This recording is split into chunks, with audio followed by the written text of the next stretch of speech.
인사합시다. 할렐루야. 할렐루야. 따라하세요. 하나님, 오늘도 큰 은혜 주세요. 옆 사람 축복해 주세요. 성령의 능력으로 세상도 마귀도 죄악도 자아도 이깁시다.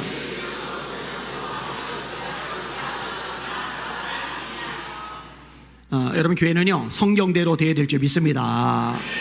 성경에서 은사를 말씀하고 있으면 은사가 나타나야죠. 표적들을 말씀하고 있으면 표적들이 일어나야죠. 그건 당연한 거예요.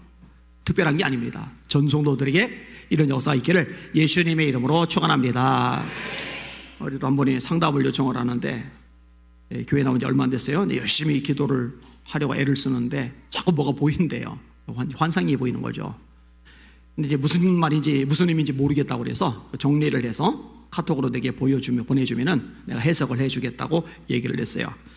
최근에 이재심 권사님이 목사님 요즘 교회에서 치료 역사들이 많이 일어나네요. 당연한 거죠. 많이 일어나야 되는 거죠. 여러분, 하나님은 치료의 하나님이십니다. 여호와 라파, 치료의 하나님이시잖아요. 하나님은 창조주이시기 때문에 대학병원에서 못 고치는 질병도 창조주 하나님이시라 고쳐주실 수 있으십니다. 페이스북에 이제 글을 올리면은 과거의 오늘이라고 해서 예전에 올렸던 것들이 이게 떠요. 그게 하나 떴더라고요. 치유 역사가 일어났습니다. 제주도 성안교회에서 열린 JIBS 강의 중에 하나님께서 역사해 주셨습니다. 아래는 제 강의를 들으신 권사님이 목사님께 보낸 카톡 내용입니다. 그 목사님께 이제 보낸 거죠. 그리고 목사님이 저한테 보낸 거죠. 오늘 목사님 기도 중에 아픈 부위, 목 뒤 두통과 어지러움에 손을 얹고 기도를 했는데 몸이 개운하고 목을 돌려봐도 어지럽지 않은 걸 보니 치료받은 것 같아요. 오늘 밤 잡아야겠지만 여기 이제 문제가 있는 거예요. 그냥 아멘으로 받으려고요. 주님의 손길에 의지하며 치유의 회복을 느꼈습니다. 내 입술의 고백으로 모든 악한 영과 몸의 아픈 부위들이 싹 떠나가길 소원합니다. 감사합니다. 오늘도 살아계신 주님을 찬양합니다. 그 후의 상황이 궁금한 저는 목사님께 전화를 했고 하나님께서 역사하시고 치유하셨다는 소식을 들었습니다. 말씀 전할 때마다 능력 주시는 하나님을 찬양합니다. 제가 이제 집회 인도를 많이 했잖아요. 천보산 기도원에서 집회를 인도할 때 말을 못하던 분이 말이 트였잖아요. 대학병원 그렇게 다녀도 이게 치료가 안 됐었어요. 소리가 안 나오니까 말을 못하는 거죠. 목이 뭔가 막혀가지고. 근데 하나님이 치료하셨고, 그거를 제가 천보산에서는 모르고 있다가 남양주 초교파 연합 집회에 갔을 때 천보산에서 치료받은 분이 거기까지 쫓아와가지고 저를 못 만나니까 집행부원한테 얘기를 해서 집행부원이 저한테 전달을 해줬었어요. 사실 그 천보산 기도원에서 은혜 받고 우리 교회 오신 분이 저 뒤에는 곽철희 집사님입니다. 그때 아니었으면 아마 우리 교회 아니고 다른 교회 아마 있었을 겁니다. 김인식 감독이라는 분이 있어요. 예수님을 안 믿던 분입니다. 60이 넘어서 예수님을 비로소 믿게 되었어요. 2005년도입니다. 근데 신앙생활을 하겠다고 교회를 나오기 시작했는데 6개월 이 세 가족에게, 이 세 신자에게 위기가 닥쳤어요. 뇌경색이 온 거예요. 오른쪽 팔과 오른쪽 다리를 못 써요. 운동 감독이. 이런 운동 감독이 오른발을 못 쓰면 어떻게 감동 노릇을 합니까? 실망할 만하잖아요. 괜히 교회 갔나 봐 이럴 만하잖아요. 그런데요, 믿음이 잘 들어간 거예요. 본인과 또 부인과 가족들이 야 이럴 때 기도하자 하면서 전심을 다해서 기도하기 시작해서 할렐루야. 우리 성도들도 마찬가지예요. 내가 작정하고 기도해야지. 내가 이번에 전도 좀 해야지. 내가 정말 충성해야지. 이게 마음을 딱 먹었는데 하나님께서 축복하시고 도와주시고 역사하시는 게 아니라 큰 어떤 문제가 생겨요. 그럼 겁을 덜컥 먹고 그냥 괜히 실망해가지고 그냥 이게 나자빠지는 사람이 있거든요. 그 손해입니다. 마귀가 박수 치는 거예요. 야 잘됐다 요로라고 한 건데 이런 거 이기셔야 됩니다. 이기는 게 지혜죠. 열심히 기도를 시작하는데요, 하나님께서 오른팔 오른다리 완전히 고쳐주셨습니다. 2006년 1월에 퇴원을 해요. 그런데요, 이렇게 기도의 능력을 체험하고 나서 이걸로 끝나는 게 아니라 그해 3월에 WBC 월드 베이스볼 클래식인데 여기에 출전을 해서 우리나라가 프로야구를 4강에 들게 합니다. 우리나라 야구는 세계적으로 볼 때 실력이 그렇게 높지를 않아요. 미국 메이저리그 잘하죠. 일본도 우리나라보다 잘해요.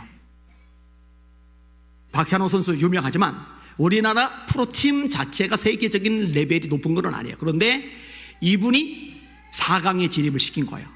난리가 났죠. 그 다음에 2009년도에는 준우승을 해버렸어요. 그 다음에 2015년도에는 1회 프리미어 12에서 우승을 했어요. 명장이 돼버렸어요.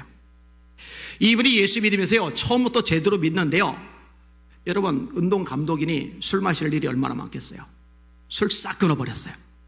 담배 싹 끊어버렸어요. 술 대신에 시원한 녹차로 대신을 해요. 기자가 질문을 합니다. 감독님, 승패가 갈리는 긴장과 스트레스를 어떻게 이기십니까? 긴장 많이 하잖아요. 승패가 갈리는 거에 따라서 자신의 운명 입지가 완전히 달라지니까. 이때 김 감독님이 이렇게 대답을 합니다. 예배로 이기지요. 그리고 경기장에서는 예배가 없기 때문에 혼자 찬송을 부릅니다. 제가 즐겨 부르는 찬송은 죄짐 맡은 우리 구주 어찌 좋은 친구인지, 걱정 근심 무거운 짐 우리 주께 맡기세입니다. 이 찬송을 부르면 마음의 평화가 밀려오고 그때 주시는 평정심을 갖고 승리할 수 있었습니다. 아멘. 뇌경색에서 지도로 치료받은 다음에 또 다른 역사들을 많이 경험한 거죠. 지금 우리가 읽은 본문 말라기는요, 구약의 마지막 장이죠. 4장으로 되어 있어요. 그 다음에 이 마지막 장 4장은요, 예수님에 대한 예언의 메시지가 담겨져 있어요. 그리고 또 여기에 치료의 메시지가 들어가 있습니다. 자, 일단 예수님의 오실 길을 예비하는 세례 요한에 대한 예언이 5절과 6절에 언급이 되어져 있습니다. 5절 6절 같이 읽습니다. 시작. 보라, 여호와의 크고 두려운 날이 이르기 전에 내가 선지자 엘리야를 너에게 보내리니 그가 아버지의 마음을 자녀에게로 돌이키게 하고 자녀들의 마음을 그들의 아버지에게로 돌이키게 하리라. 돌이키지 아니하면 두렵건대 내가 와서 저주로 그 땅을 칠까 하노라 하시니라. 아멘. 자, 예수님이 오시기 전에 엘리야를 내가 다시 보낼 거다. 이 엘리야는 구약에서 죽음을 보지 않고 들림을 받은 딱 2사람 중에 한 명입니다. 한 사람은 에녹이죠. 그다음에 또 한 사람은 엘리야입니다. 하나님이 데려가심으로 다시 보이지 아니하니라. 요거는 이제 에녹에 대한 말씀이고, 그다음에 엘리야는 하나님께서 불말과 불병거 회오리 바람 가운데서 데려가신 분. 이 광경을 쳐다보던 엘리사가 내 아버지여 내 아버지여 이스라엘의 병과 마병이여 라고 외치는 장면이 성경에 나와요. 이게 들림받은 2사람 중에 엘리야를 예수님 메시아가 오시기 전에 먼저 보내시겠다라고 말라기 4장 5절 6절에 예언하고 있는 거거든요. 그러면 세례 요한은 자신이 다시 오리란 말라기의 그 엘리야라는 것을 알고 있었을까? 예, 몰랐습니다. 요한복음 1장 19절 21절입니다. 세례 요한이 아주 센세이션을 일으킵니다. 수많은 군중들이 몰려들어요. 종교 지도자들이 비상하게 관심을 기울입니다. 그리고 혹시 성경에서 예언한 메시아 그리스도가 아닌가 궁금해서 질문을 던져요. 유대인들이 예루살렘에서 제사장들과 레위인들을 요한에게 보내어 네가 누구냐 물을 때에 요한의 증언이 이러하니라. 요한이 드러내어 말하고 숨기지 아니하니 드러내어 하는 말이 나는 그리스도가 아니라. 나 그리스도 아니야. 또 묻되 그러면 누구냐? 네가 엘리야냐? 지금 와서 질문하는 사람들이 누구예요? 제사장들과 레위 사람들. 제사장과 레위 사람들은 구약 성경을 잘 알죠. 그러니까 말라기의 구절이 떠올랐을 거예요. 그러면 다시 엘리야를 보낸다고 말씀하시는데 너 그리스도가 아니면은 엘리야냐? 세례요한이 대답을 합니다. 나는 아니라. 세례요한은 그럼 자신을 어떤 존재로 인식하고 있었는가? 세례요한에는 예언의 말씀이 말라기에만 있는 게 아니에요. 이사야서에도 있어요. 세례요한은 이사야에서 예언한 광야에 외치는 자의 소리, 그게 바로 자기라는 사실, 이거는 알고 있었어요. 요한복음 1장 22절 23절입니다. 또 말하되 누구냐? 우리를 보낸 이들에게 대답하게 하라. 너는 네게 대하여 무엇이라 하느냐? 이르되 나는 선지자 이사야의 말과 같이 주의 길을 곧게 하라고 광야에서 외치는 자의 소리로다 하니라. 자, 요 예언의 말씀은 이사야 40장 3절에서 언급이 됩니다. 외치는 자의 소리여 이르되 너희는 광야에서 여호와의 길을 예비하라. 사막에서 우리 하나님의 대로를 평탄하게 하라. 골짜기마다 도도해지며 산마다 언덕마다 낮아지며 고르지 아니한 곳이 평탄하게 되며 험한 곳이 평지가 될 것이요 여호와의 영광이 나타나고 모든 육체가 그것을 함께 보리라. 이는 여호와의 입이 말씀하셨느니라.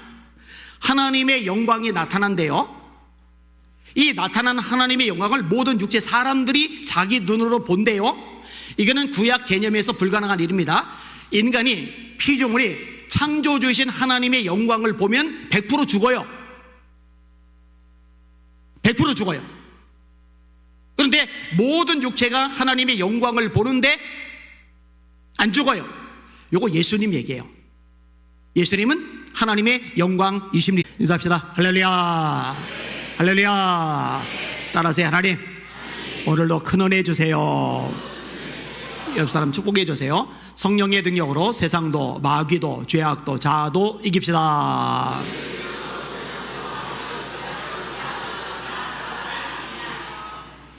여러분, 교회는요 성경대로 되어야 될 줄 믿습니다. 성경에서 은사를 말씀하고 있으면 은사가 나타나야죠. 표적들을 말씀하고 있으면 표적들이 일어나야죠. 그건 당연한 거예요. 특별한 게 아닙니다. 전 성도들에게 이런 역사가 있기를 예수님의 이름으로 축원합니다. 우리도 한 분이 상담을 요청을 하는데 교회 나온 지 얼마 안 됐어요. 열심히 기도를 하려고 애를 쓰는데 자꾸 뭐가 보인대요. 환상이 보이는 거죠. 근데 이제 무슨 말인지 무슨 의미인지 모르겠다고 그래서 정리를 해서 카톡으로 내게 보내주면은 내가 해석을 해주겠다고 얘기를 했어요. 최근에 이재심 권사님이 목사님 요즘 교회에서 치료 역사들이 많이 일어나네요. 당연한 거죠. 많이 일어나야 되는 거죠. 여러분, 하나님은 치료의 하나님이십니다. 여호와 라파, 치료의 하나님이시잖아요. 하나님은 창조주이시기 때문에 대학병원에서 못 고치는 질병도 창조주 하나님이시라 고쳐주실 수 있으십니다. 페이스북에 이제 글을 올리면은 과거의 오늘이라고 해서 예전에 올렸던 것들이 이게 떠요. 그게 하나 떴더라고요. 치유 역사가 일어났습니다. 제주도 성안교회에서 열린 JIBS 강의 중에 하나님께서 역사해 주셨습니다. 아래는 제 강의를 들으신 권사님이 목사님께 보낸 카톡 내용입니다. 이제 그 목사님께 이제 보낸 거죠. 그리고 목사님이 저한테 보낸 거죠. 오늘 목사님 기도 중에 아픈 부위, 목 뒤 두통과 어지러움에 손을 얹고 기도를 했는데 몸이 개운하고 목을 돌려봐도 어지럽지 않은 걸 보니 치료받은 것 같아요. 오늘 밤 잡아야겠지만 여기 이제 문제가 있는 거예요. 그냥 아멘으로 받으려고요. 주님의 손길에 의지하며 치유의 회복을 느꼈습니다. 내 입술의 고백으로 모든 악한 영과 몸의 아픈 부위들이 싹 떠나가길 소원합니다. 감사합니다. 오늘도 살아계신 주님을 찬양합니다. 그 후의 상황이 궁금한 저는 목사님께 전화를 했고 하나님께서 역사하시고 치유하셨다는 소식을 들었습니다. 말씀 전할 때마다 능력 주시는 하나님을 찬양합니다. 제가 이제 집회 인도를 많이 했잖아요. 천보산 기도원에서 집회를 인도할 때 말을 못하던 분이 말이 트였잖아요. 대학병원 그렇게 다녀도 이게 치료가 안 됐었어요. 소리가 안 나오니까 말을 못하는 거죠. 목이 뭔가 막혀가지고. 근데 하나님이 치료하셨고, 그거를 제가 천보산에서는 모르고 있다가 남양주 초교파 연합 집회에 갔을 때 이 천보산에서 치료받은 분이 거기까지 쫓아와가지고 저를 못 만나니까 집행부원한테 얘기를 해서 집행부원이 저한테 전달을 해줬었어요. 사실 그 천보산 기도원에서 은혜 받고 우리 교회 오신 분이 저 뒤에는 곽철희 집사님입니다. 그때 아니었으면 아마 우리 교회 아니고 다른 교회 아마 있었을 겁니다. 김인식 감독이라는 분이 있어요. 예수님을 안 믿던 분입니다. 60이 넘어서 예수님을 비로소 믿게 되었어요. 2005년도입니다. 근데 신앙생활을 하겠다고 교회를 나오기 시작했는데 6개월 이 세 가족에게, 이 세 신자에게 위기가 닥쳤어요. 뇌경색이 온 거예요. 오른쪽 팔과 오른쪽 다리를 못 써요. 운동 감독이. 이런 운동 감독이 오른팔을 못 쓰면, 오른발을 못 쓰면 어떻게 감독 노릇을 합니까? 실망할 만하잖아요. 괜히 교회 갔나 봐 이럴 만하잖아요. 그런데요, 믿음이 잘 들어간 거예요. 본인과 또 부인과 가족들이 야, 이럴 때 기도하자 하면서 전심을 다해서 기도하기 시작해서 할렐루야. 우리 성도들도 마찬가지예요. 내가 작정하고 기도해야지. 내가 이번에 전도 좀 해야지. 내가 정말 충성해야지. 이게 마음을 딱 먹었는데 하나님께서 축복하시고 도와주시고 역사하시는 게 아니라 큰 어떤 문제가 생겨요. 그럼 겁을 덜컥 먹고 그냥 괜히 실망해가지고 그냥 이게 나자빠지는 사람이 있거든요. 그 손해입니다. 마귀가 박수 치는 거예요. 야, 잘됐다. 요로라고 한 건데. 이런 거 이기셔야 됩니다. 이기는 게 지혜죠. 열심히 기도를 시작하는데요, 하나님께서 오른팔 오른다리 완전히 고쳐주셨습니다. 2006년 1월에 퇴원을 해요. 그런데요, 이렇게 기도의 능력을 체험하고 나서 이걸로 끝나는 게 아니라 그해 3월에 WBC 월드 베이스볼 클래식인데 여기에 출전을 해서 우리나라가 프로야구를 4강에 들게 합니다. 우리나라 야구는 세계적으로 볼 때 실력이 그렇게 높지를 않아요. 미국 메이저리그 잘하죠. 일본도 우리나라보다 잘해요. 박찬호 선수 유명하지만 우리나라 프로팀 자체가 세계적인 레벨이 높은 건 아니에요. 그런데 이분이 4강에 진입을 시킨 거예요. 난리가 났죠. 그 다음에 2009년도에는 준우승을 해버렸어요. 그 다음에 2015년도에는 1회 프리미어 12에서 우승을 했어요. 명장이 돼버렸어요. 이분이 예수 믿으면서요, 처음부터 제대로 믿는데요, 여러분, 운동 감독이니 술 마실 일이 얼마나 많겠어요. 술 싹 끊어버렸어요. 담배 싹 끊어버렸어요. 술 대신에 시원한 녹차로 대신을 해요. 기자가 질문을 합니다. 감독님, 승패가 갈리는 긴장과 스트레스를 어떻게 이기십니까? 긴장 많이 하잖아요. 승패가 갈리는 거에 따라서 자신의 운명 입지가 완전히 달라지니까. 이때 김 감독님이 이렇게 대답을 합니다. 예배로 이기지요. 그리고 경기장에서는 예배가 없기 때문에 혼자 찬송을 부릅니다. 제가 즐겨 부르는 찬송은 죄짐 맡은 우리 구주 어찌 좋은 친구인지, 걱정 근심 무거운 짐 우리 주께 맡기세입니다. 이 찬송을 부르면 마음의 평화가 밀려오고 그때 주시는 평정심을 갖고 승리할 수 있었습니다. 아멘. 뇌경색에서 기도로 치료받은 다음에 또 다른 역사들을 많이 경험한 거죠. 지금 우리가 읽은 본문 말라기는요, 구약의 마지막 장이죠. 4장으로 되어 있어요. 그 다음에 이 마지막 장 4장은요, 예수님에 대한 예언의 메시지가 담겨져 있어요. 그리고 또 여기에 치료의 메시지가 들어가 있습니다. 자, 일단 예수님의 오실 길을 예비하는 세례 요한에 대한 예언이 5절과 6절에 언급이 되어져 있습니다. 5절 6절 같이 읽습니다. 시작. 보라, 여호와의 크고 두려운 날이 이르기 전에 내가 선지자 엘리야를 너에게 보내리니 그가 아버지의 마음을 자녀에게로 돌이키게 하고 자녀들의 마음을 그들의 아버지에게로 돌이키게 하리라. 돌이키지 아니하면 두렵건대 내가 와서 저주로 그 땅을 칠까 하노라 하시니라. 아멘. 자, 예수님이 오시기 전에 엘리야를 내가 다시 보낼 거다. 이 엘리야는 구약에서 죽음을 보지 않고 들림을 받은 딱 두 사람 중에 한 명입니다. 한 사람은 에녹이죠. 그다음에 또 한 사람은 엘리야입니다. 하나님이 데려가심으로 다시 보이지 아니하니라. 요거는 이제 에녹에 대한 말씀이고, 그다음에 엘리야는 하나님께서 불말과 불병거 회오리 바람 가운데서 데려가신 분. 이 광경을 쳐다보던 엘리사가 내 아버지여 내 아버지여 이스라엘의 병과 마병이여 라고 외치는 장면이 성경에 나와요. 이게 들림받은 두 사람 중에 엘리야를 예수님 메시아가 오시기 전에 먼저 보내시겠다라고 말라기 4장 5절 6절에 예언하고 있는 거거든요. 그러면 세례 요한은 자신이 다시 오리란 말라기의 그 엘리야라는 것을 알고 있었을까? 몰랐습니다. 요한복음 1장 19절 21절입니다. 세례 요한이 아주 센세이션을 일으킵니다. 수많은 군중들이 몰려들어요. 종교 지도자들이 비상하게 관심을 기울입니다. 그리고 혹시 성경에서 예언한 메시아 그리스도가 아닌가 궁금해서 질문을 던져요. 유대인들이 예루살렘에서 제사장들과 레위인들을 요한에게 보내어 네가 누구냐 물을 때에 요한의 증언이 이러하니라. 요한이 드러내어 말하고 숨기지 아니하니 드러내어 하는 말이 나는 그리스도가 아니라. 나 그리스도 아니야. 또 묻되 그러면 누구냐? 네가 엘리야냐? 지금 와서 질문하는 사람들이 누구예요? 제사장들과 레위 사람들. 제사장과 레위 사람들은 구약 성경을 잘 알죠. 그러니까 말라기의 구절이 떠올랐을 거예요. 그러면 다시 엘리야를 보낸다고 말씀하시는데 너 그리스도가 아니면은 엘리야냐? 세례 요한이 대답을 합니다. 나는 아니라. 세례요한은 그럼 자신을 어떤 존재로 인식하고 있었는가? 이 세례요한에는 예언의 말씀이 말라기에만 있는 게 아니에요. 이사야서에도 있어요. 세례요한은 이사야에서 예언한 광야에 외치는 자의 소리, 그게 바로 자기라는 사실, 이거는 알고 있었어요. 요한복음 1장 22절 23절입니다. 또 말하되 누구냐? 우리를 보낸 이들에게 대답하게 하라. 너는 네게 대하여 무엇이라 하느냐? 이르되 나는 선지자 이사야의 말과 같이 주의 길을 곧게 하라고 광야에서 외치는 자의 소리로다 하니라. 자, 요 예언의 말씀은 이사야 40장 3절에서 언급이 됩니다. 외치는 자의 소리여 이르되 너희는 광야에서 여호와의 길을 예비하라. 사막에서 우리 하나님의 대로를 평탄하게 하라.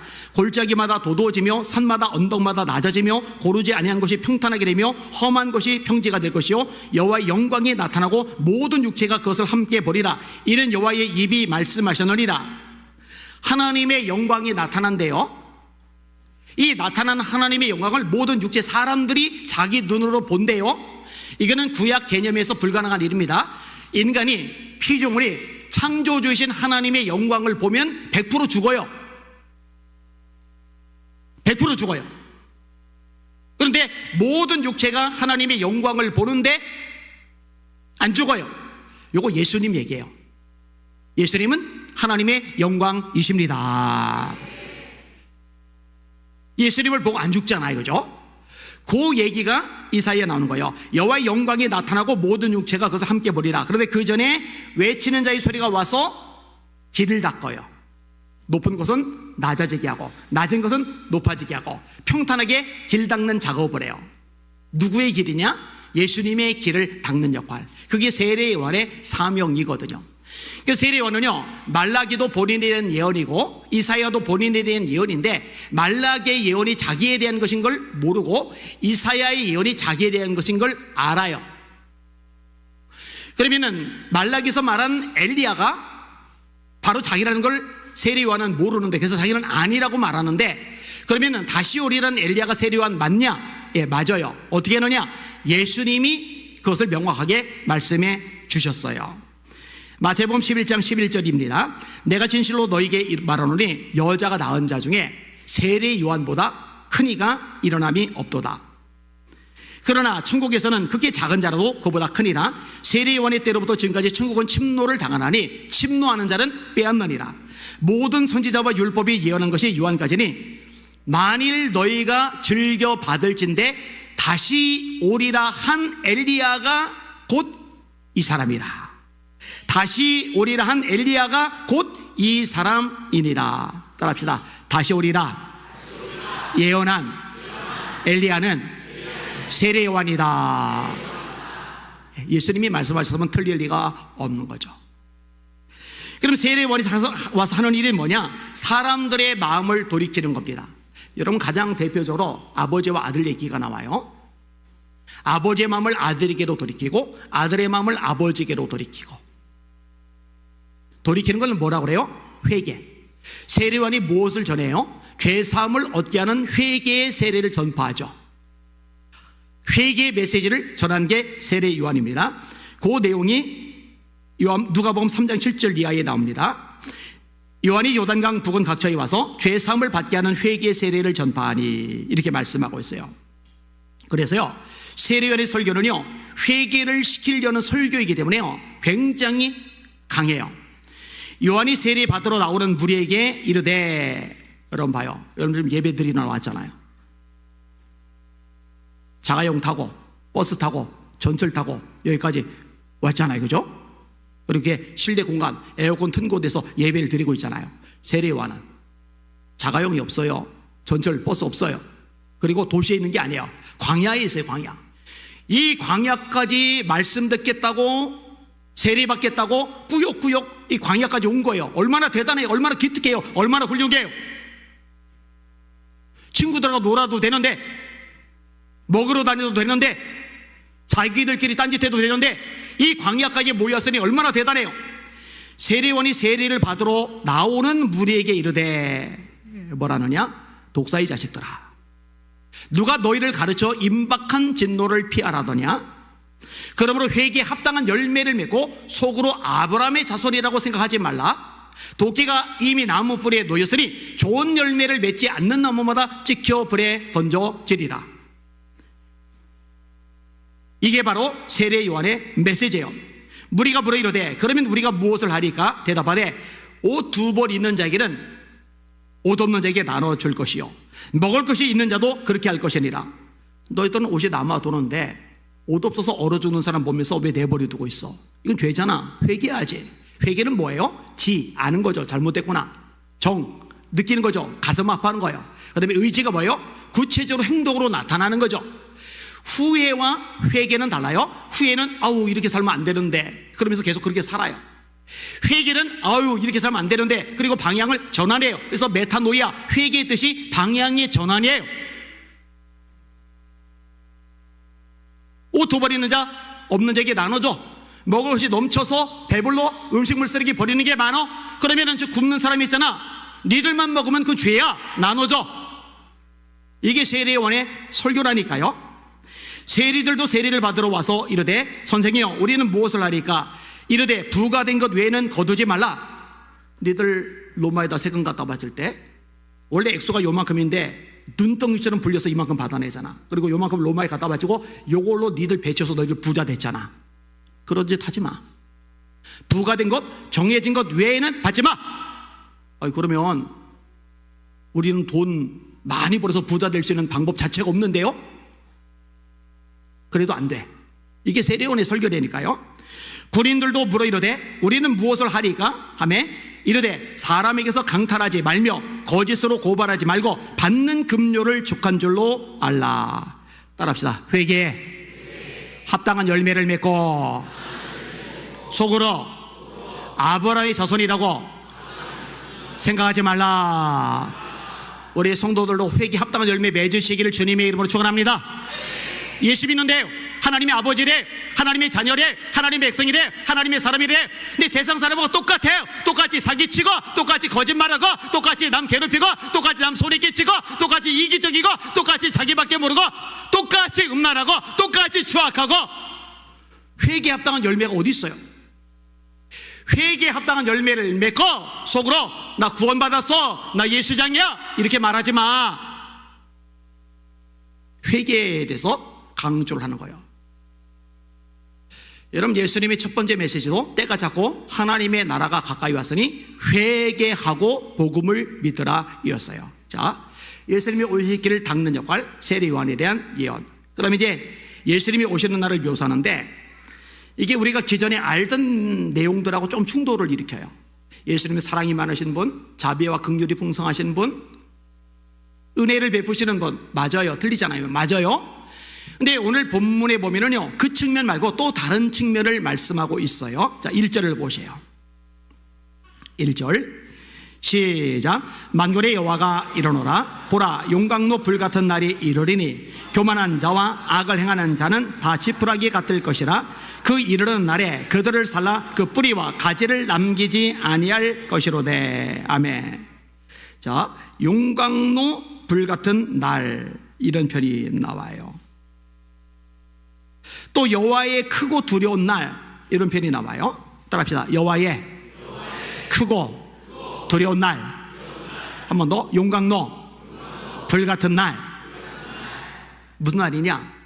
이거 예수님이 재림하시는 것을 가리키는 거거든요.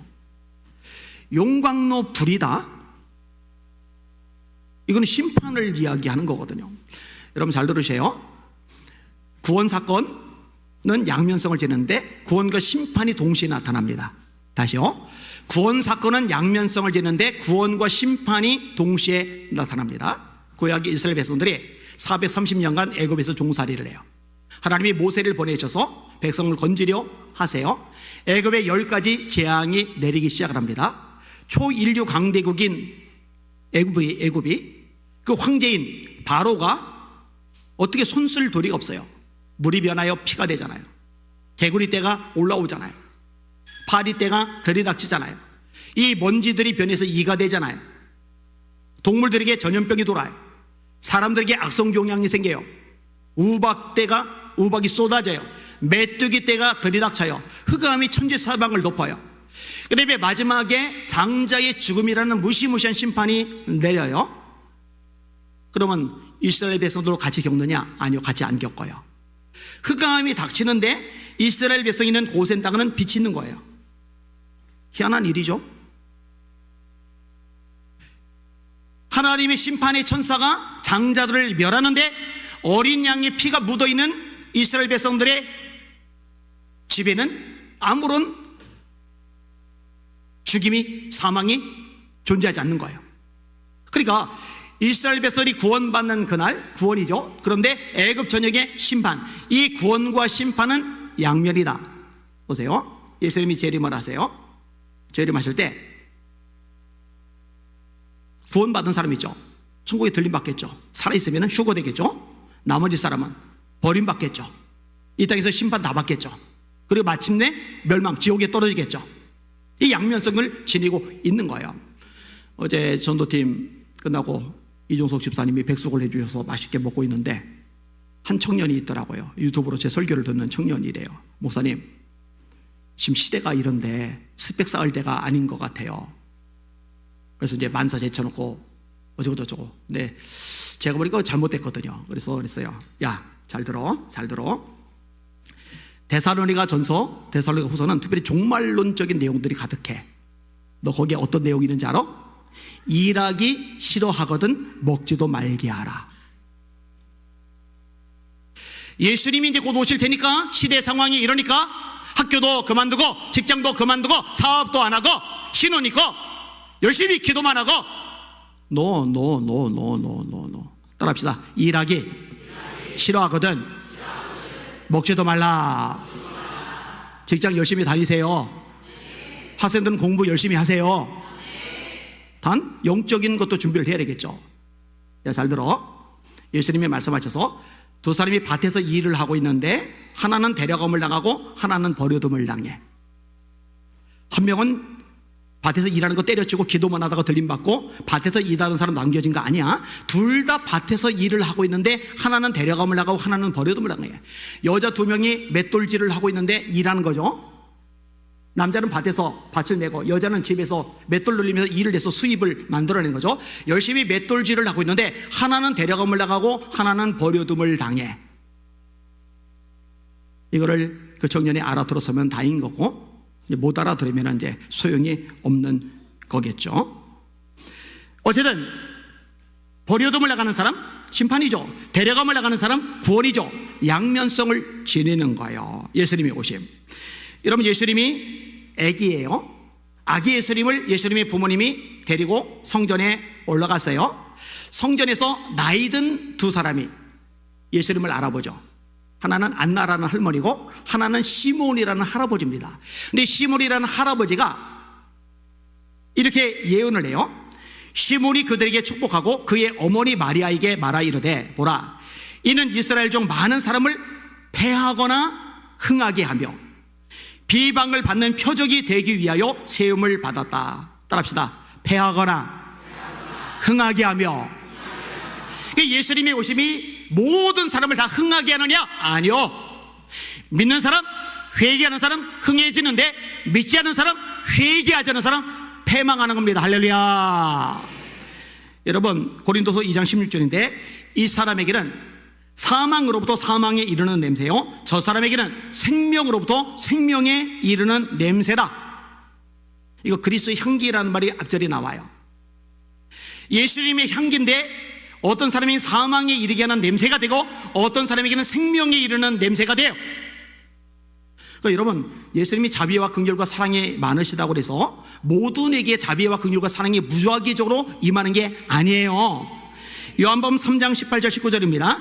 그를 믿는 자는 심판을 받지 아니하는 것이요, 그를 믿지 않는 자는 하나님의 독생자의 이름을 믿지 아니므로 벌써 심판을 받은 것이니라. 그럼 오늘 본문이 이해가 되는 거예요. 심판의 측면이 명백하게 있다는 거 다시 한번 잊지 않도록 기억하세요. 따라합시다. 구원과 심판은 동전의 양면이다. 네, 성경의 굉장히 중요한 메시지 중에 하나입니다. 자, 이렇게 믿지 않는 사람, 회개하지 않는 사람에게는 심판의 주님으로 다가가시는데, 그러면은 믿는 사람은, 자, 2절 말씀 볼게요. 2절 시작. 내 이름을 경외하는 너희에게는 공의로운 해가 떠올라서 치료하는 광선을 비추리니 너희가 나가서 외양간에 사는 송아지같이 뛰리라. 중요하죠? 한 번만 더 읽을게요. 시작. 내 이름을 경외하는 너희에게는 공의로운 해가 떠올라서 치료하는 광선을 비추리니 너희가 나가서 외양간에 사는 송아지같이 뛰리라. 아멘. 자, 공의로운 해가 떠오른다. 공의로운 해, 예수님을 말하는 거예요. 공의로운 해, 예수님을 말하는 거다. 우리 염두에 두세요. 앞으로 성경 읽다가 말라기에서 4장 2절 2구절 공의로운 해가 떠오른다 그러면은 예수님이 등장하시는구나 이렇게 이해하시고 해석하시면은 정확해요. 누가복음 1장 77절 79절에 보면 세례 요한이 태어난 다음에 세례 요한의 아버지인 제사장 사가랴가 예언하는 대목이 나와요. 들어보세요. 주의 백성에게 그 죄사함으로 말미암는 구원을 알게 하리니 이는 우리 하나님의 긍휼로 인함이라. 이로써 돋는 해가 위로부터 우리에게 임하여 어둠과 죽음의 그늘에 앉은 자에게 비치고 우리 발을 평강의 길로 인도하시리로다. 자, 따라합시다. 공의로운 해, 돋는 해, 공의로운 해, 돋는 해. 누구라고요? 예수님이다. 이렇게 이해하시면 돼요. 여러분, 해가 없으면 못 살아요. 저 여러분 다 죽어요. 식물들, 동물들 다 죽어요. 예수님이 없으면 저와 여러분 살 수가 없습니다. 예수님은 공의로운 해가 되십니다. 예수님은 돋는 해가 되십니다. 자, 이 예수님이 여호와를 경외하는 자들에게 치료하는 광선을 바란다 하시는데, 여호와를 경외하는 자는 누구냐? 회개하고 믿는 사람을 말하는 거죠. 구원받은 하나님의 백성을 말하는 거죠. 그들에게 치유의 광선을 바라신다. 여러분, 예수님의 3대 사역, 첫째 복음 전파, 두 번째 제자 양육, 세 번째 치유 사역. 여기 있으니까 요건 외우셔야 돼요. 적어도 예수 믿는 게 성도라면은 이거 외워야 돼요. 우리 교회 비전 선언문이니까. 자, 따라합시다. 복음 전파, 제자 양육, 치유 사역. 자, 성경 말씀 마태복음 9장 35절이죠. 같이 해보세요. 시작. 예수께서 그들의 회당에서 가르치시며 천국 복음을 가르치시며 모든 병과 모든 약한 것을 고치시니라. 아멘. 여기 예수님의 사역이고, 교회는 예수님의 몸. 예수님은 올라가셨어요. 하나님 보좌 우편에 계세요. 우리를 위해서 중보기도 하세요. 우리를 위해서 거처할 것을 예비하고 계세요. 그럼 이 땅에는 뭐가 남아지느냐? 예수님의 몸인 교회가 남겨졌어요. 그럼 교회가 할 일은 뭐냐? 예수님이 하시던 일을 이어서 하는 거죠. 그게 교회가 이 땅에 있어야 될 존재 이유, 존재 목적인 거죠. 예수님의 사역을 이 땅에 이어가는 교회, 그게 우리 교회 비전 선언문입니다. 자, 예수님은 치료하시는 분입니다. 조금 전에 읽었죠. 모든 병과 모든 약한 것을 고치시리라. 어떤 병은 고치시고 어떤 병은 못 고치시고, 모든 병. 왜? 예수님은 하나님이시니까. 예수님은 창조주이시니까. 누가복음 5장 17절 하루는 가르치실 때에 갈릴리의 각 마을과 유대와 예루살렘에서 온 바리새인과 율법사들이 앉았는데 병을 고치는 능력이 주와 예수와 함께 하더라. 마태복음 12장 15절 예수께서 아시고 거기를 떠나가시니 많은 사람이 따르는지라 예수께서 그들의 병을 따라합시다. 다 고치시고 38년 된 중풍병자를 고치세요. 요한복음 5장 날 때부터 소경된 자의 눈을 고치세요. 요한복음 9장 왕의 신하의 아들 고치세요. 요한복음 4장. 이런 얘기들이 계속 나타나고 있어요. 치료하시는 거죠. 이 치유의 예수님께서요 제자들에게 치료의 능력을 주세요. 마태복음 10장 1절 예수께서 그의 12제자를 부르사 더러운 귀신을 쫓아내며 모든 병과 모든 약한 것을 고치는 권능을 주시리라. 따라합시다. 귀신을 쫓아내며 병을 고치는 권능을 주시니라. 제자들에게, 사도들에게 그 귀신을 쫓아낸 게 당연한 거예요. 병을 고치는 게 당연한 거예요. 누가복음 9장 6절 제자들이 나가 각 마을에 두루다니며 곳곳에 복음을 전하며 병을 고치더라. 복음을 전하며 병을 고치더라. 이 말씀 전파와 치유 사역, 이 두 가지는 늘 같이 가요. 말씀도 듣고 병고침도 낫고자 하여 예수께 모여오되, 말씀도 듣고 병고침도 낫고자 하여 예수께 모여오되, 예수는 한적한 곳으로 가서 거기서 기도하시리라. 예수님이 뭐라 하세요? 너희는 온 천하에 다니며 만민에게 복음을 전파하라. 믿고 세례를 받는 사람은 구원을 얻을 것이요 믿지 않는 사람은 정죄를 받으리라. 말씀 전에, 복음 전에, 그 다음에 뭐예요? 믿는 자들에게는 이런 표적이 따르리니 곧 저희가 내 이름으로 귀신을 쫓아내며 새 방언을 말하며 뱀을 집어 올리며 무슨 독을 마실지라도 해를 받지 않으며 병든 사람에게 손을 얹은즉 나으리라 하시리라. 마태복음 16장 15절에서 18절까지 말씀이죠. 제자들이 나가 두루 전파할세 주께서 함께 역사사 그 따르는 표적으로, 병고침 들어가죠. 따르는 표적으로 말씀을 확실히 증언하시리라. 따라합시다. 말씀도 전해야 하고 표적도 나타나야 한다. 힘차게 복음도 전해야 하고 치료도 나타나야 한다. 근데 본질은 말씀이에요. 그 따르는 표적으로 말씀을 확실히 증언하시리라. 치료만 하면 안 된다는 거죠. 반드시 복음을 전해야죠. 말씀이 들어가야죠. 초대교회에 이런 역사가 나타나요. 베드로가 말씀 전하죠. 말씀만 전해요. 사도행전 3장 은과 금은 내게 없거니와 내게 있는 것으로 네게 주노니 나사렛 예수 그리스도의 이름으로 일어나 걸어라. 그러니까 앉은 뱅이가 발과 발목이 힘을 얻고 일어나서 걷기도 하고 뛰기도 하고 하나님을 찬양하니 무리가 놀랍게 여기고 놀라니라. 성경에 나타났잖아요. 그리고 3장에 이 기적이 일어나고 4장에 성도들이 한 자리에 모여서 합심해서 기도해요. 우리가 왜 모일 때마다 하나님 각종 표적이 나타나게 해주세요, 각종 은사가 쏟아지게 해주세요, 치료의 역사 일어나게 해주세요. 왜 기도해요? 성경대로 하는 거예요. 주여 이제도 저희 위협을 굽어보시고 담대히 하나님의 말씀을 전하게 하시며, 뭐예요? 하나님 말씀 전하게 해주세요. 복음 전하게 해주세요. 이게 교회가 존재하는 목적이니까 담대히 하나님의 말씀을 전하게 하셨고 손을 내밀어 병을 낫게 하시며 표적과 기사가 거룩한 종 예수의 이름으로 이루어지게 하옵소서. 빌기를 다음에 모인 곳이 진동하더니 무리가 다 성령이 충만하여 담대히 하나님의 말씀을 전하니라. 이렇게 막 교회가 모일 때마다 기도해요. 하나님 담대히 말씀 전하게 해주세요. 표적과 기사가 나타나게 해주시고 손을 내밀어 병을 낫게 해주세요. 이렇게 기도를 하니까요, 3장에서는 사도들 베드로가 병을 고쳤는데요, 4장에 이렇게 기도하고 나서 그 다음부터요 6장에 집사님들이 막 능력을 나타내기 시작해요. 스데반 집사님, 사도행전 6장 8절 스데반이 은혜와 권능이 충만하여, 따라합시다, 큰 기사와 표적을 민간에 행하니. 우리에게 집사님들도 이 능력이 있길 주의 이름으로 축원합니다. 교회는 독산동에 있지만 여러분 집은 여기저기 흩어졌잖아요. 그곳에서 여러분 통해 표적이 일어나기를 주님의 이름으로 축원합니다. 집사님들만? 아니요, 권사님들도, 장로님들도, 그리고 직분자들만? 아니요, 청년들도, 애들도. 왜? 믿는 자들에게는 이런 표적이 따르니 믿는 자라고 돼 있으니까. 그 다음에 빌립 집사님 얘기가 8장에 나와요. 5절 이하.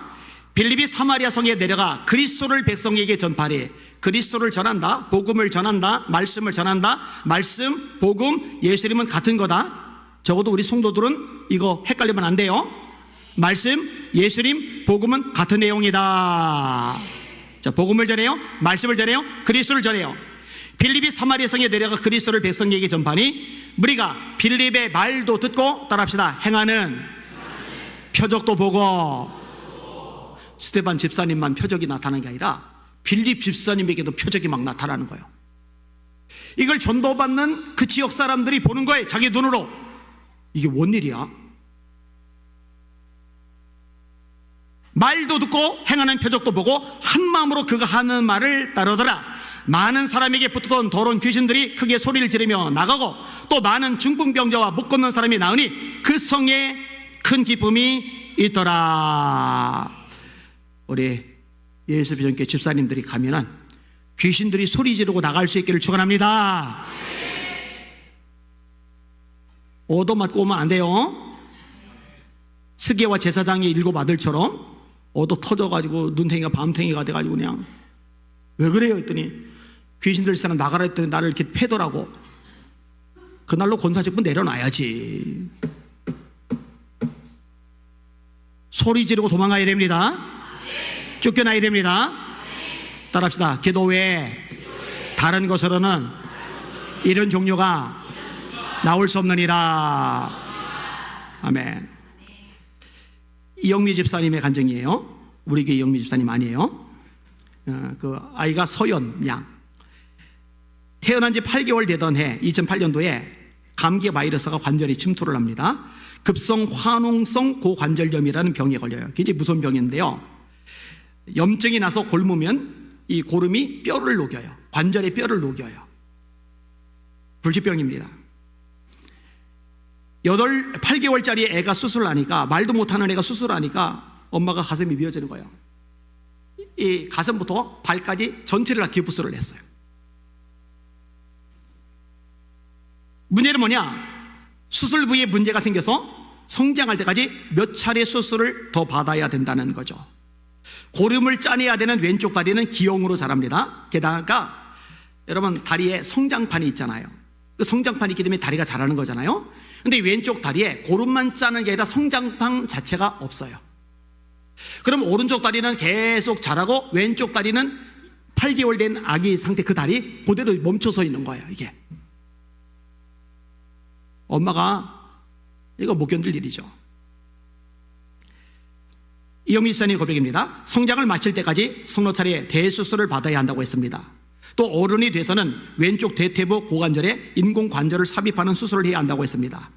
아이는 화농성 고관절염의 후유증으로 왼쪽 고관절이 기형으로 자라고 있었고 성장판도 보이지 않는 상황이었습니다. 왼쪽 다리가 오른쪽에 비해 짧았습니다. 하염없이 눈물만 흘렸습니다. 우리가 기댈 것은 아무것도 없었습니다. 오직 하나님 뿐이었습니다. 2010년도 정초에 교회들마다 특별 새벽 기도를 하잖아요. 이 집사님이 다니는 교회도 특별 새벽 기도 하는데 애가 이러고 있는데 애 데리고 어떻게 특별 새벽 기도를 가요? 애 편히 자기 만들어줘야지. 그게 이제 믿음이 없는 사람 얘기고, 이 애가 불치병 걸린 애가 살 수 있는 길은 창조주 하나님의 역사밖에 없잖아요. 그러니까요 특별 새벽 기도를 가는 거예요. 하루도 안 빠지고 날마다 가는 거예요. 매달리는 거예요.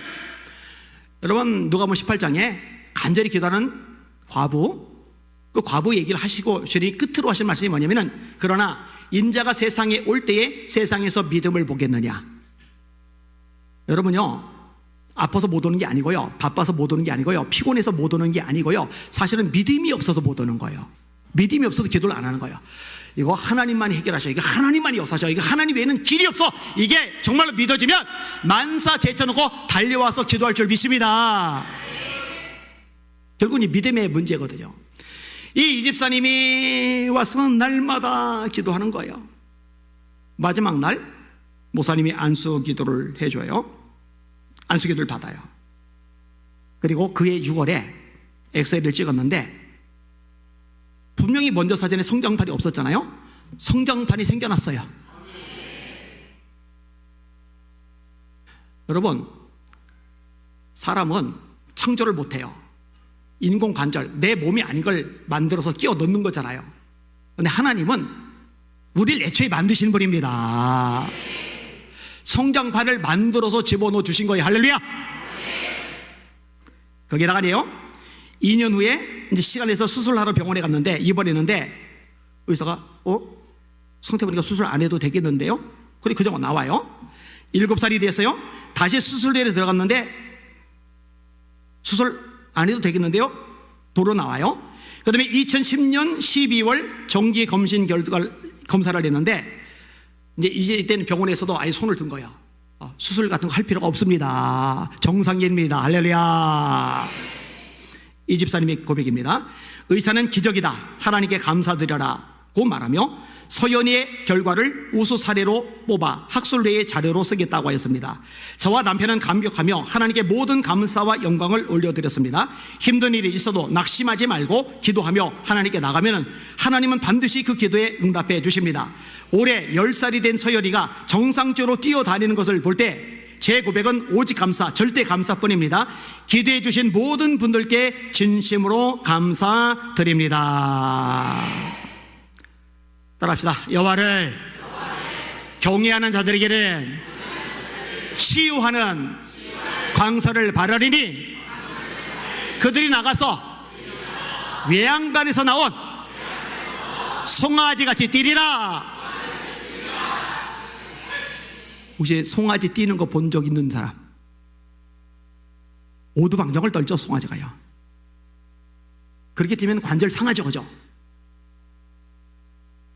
그만큼 건강에 복을 받는다라는 거죠. 여러분, 치유역사가 나타나고 있는 시점 정말 좋은 기회 아닙니까? 이럴 때 더 깨어서 기도하는 여러분들 되시기를 예수님의 이름으로 축원합니다. 요즘 제가 감사한 게 새벽에 전점성 고사님이 곧잘 나와요. 얼마나 반가워.